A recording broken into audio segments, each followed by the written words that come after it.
ल्यूली music rank company के video सबसे पहले आप तक पहुंचे तो हमारे चैनल को सब्सक्राइब करके और बेल आइकन घंटी को दबाना ना भूलिए। मैं सिंगर रमेश रसीला आप लोग के बीच में लेके आ रहे हैं भोजपुरी सॉन्ग न्यू ट्रैक। हमारे ल्यूली म्यूजिक को सब्सक्राइब करके घंटी दबा दे तो सुने। बड़ा तबाह कोइलो सुनो ना बीच हो कोरोना के चलते नाले पैनी किस हो नाले पैनी किस हो नाले पैनी किस हो। बड़ा तबाह कोइलो सुनो ना बीच हो कोरोना के चलते नाले पैनी किस हो।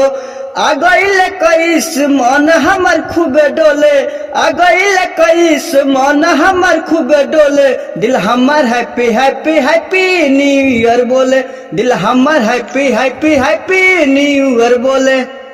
लोग बोलते हैं कि रमेश भाई आप हिंदी सॉन्ग लेकर आइए, तो मैं हिंदी सॉन्ग लेकर आए हैं, सुने आप। प्यार में मार मिट जाएंगे, दुनिया के आड़ में न आएंगे। प्यार में मोर मिट जाएंगे, दुनिया के आड़ में न आएंगे। जख्म खुद को देंगे सनम, जुदा नहीं होखेंगे हम, वादा कसम ना भुलाएंगे।